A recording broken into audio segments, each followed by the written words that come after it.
आज की कहानी है बुद्धिमान व्यापारी। बहुत दिन हुए उत्तर भारत के एक गांव में एक गरीब मजदूर रहता था। वह गांव पहाड़ों और जंगलों के किनारे बसा हुआ था, इसलिए अक्सर जंगलों में रहने वाले डाकू रात के समय इस गांव पर धावा बोल दिया करते थे। डाकुओं को गांव वालों के पास जो कुछ मिलता उसे वह छीन कर ले जाते थे। एक बार एक व्यापारी इस गांव में आया। चूँकि रात हो चुकी थी, इसलिए उसने एक मजदूर के घर के दरवाजे पर दस्तक दी। मजदूर ने दरवाज़ा खोला। व्यापारी ने मजदूर से कहा, मैं शहर जाने के लिए आया था, लेकिन यहीं पर रात हो गई। क्या तुम मुझे अपने घर में रात गुजारने की जगह दे सकते हो?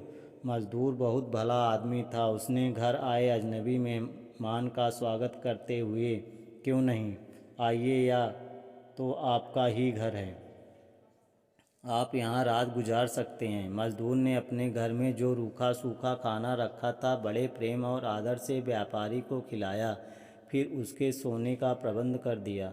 आधी रात के करीब कुछ शोर सुनकर व्यापारी की आंखें खुल गई। उसने देखा कि घर का मालिक व मजदूर अपने हाथों में एक पोटली लिए इधर उधर बड़ी बेचैनी से चक्कर काट रहा है।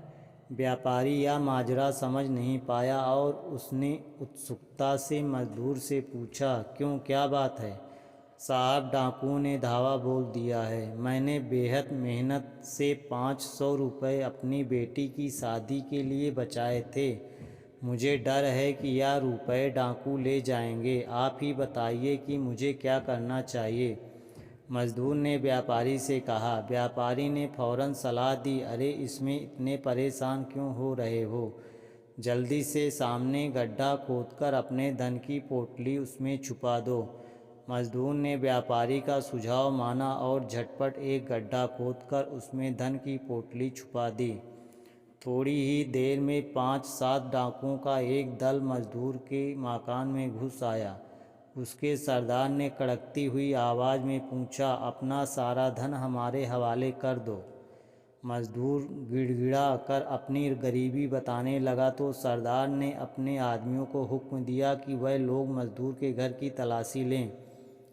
डाकू घर की तलाशी लेना शुरू करते इससे पहले ही व्यापारी बोल पड़ा, आप लोग तलाशी ना लें, मैं बताता हूँ कि इसने अपना धन कहाँ छुपाया है।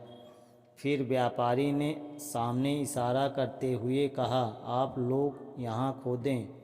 आनन फानन में डाकुओं ने वह जगह खोद डाली। कुछ ही समय में धन की पोटली उनके हाथ लग गई। उन्होंने धन की पोटली ले ली और मजदूर को गालियाँ देते हुए चले गए। इधर यह सब देखकर मजदूर ने सोचा कि हो ना हो यह व्यापारी भी डाकुओं का आदमी है, तभी तो इसने मुझे धन गड्ढे में छिपाने की सलाह दी और फिर उसी ने डाकुओं को धन का पता बता दिया। मजदूर ने जब यह देखा कि व्यापारी डाकुओं के साथ नहीं गया तो उसे आश्चर्य हुआ। डाकुओं के जाने के बाद मजदूर ने दरवाज़ा बंद कर लिया और व्यापारी के पास पहुंचकर गुस्से में बड़ी देर तक उसे बुरा भला कहता रहा। व्यापारी सब कुछ सुनकर मुस्कुराता रहा। जब मजदूर का जी भर गया और वह खुद चुप हो गया, तब सहज स्वर में व्यापारी ने कहना शुरू किया, भाई, अब मेरी बात सुनो। दरअसल मैंने डाकुओं का तुम्हारे धन का पता बताकर तुम्हारे साथ अपने धन को भी भारी नुकसान से बचाया। जानते हो, अगर डाकू तुम्हारे घर की तलाशी लेते तो उनके हाथ मेरी वह पोटली लग जाती जिसमें 2500 रुपये नगद हैं और सोने के कुछ जेवर हैं। मैंने डाकुओं को तुम्हारी पोटली का बताकर उनका ध्यान उस ओर कर दिया और उन्होंने घर की तलाशी नहीं ली। यह कहकर व्यापारी ने अपनी पोटली से 600 रुपये निकालकर मजदूर को देते हुए कहा, यह लो तुम्हारे 500 रुपये और 100 रुपये तुम्हारी बेटी के शादी के लिए मेरी ओर से। मजदूर व्यापारी की सूझबूझ और बुद्धिमानी देखकर दंग रह गया।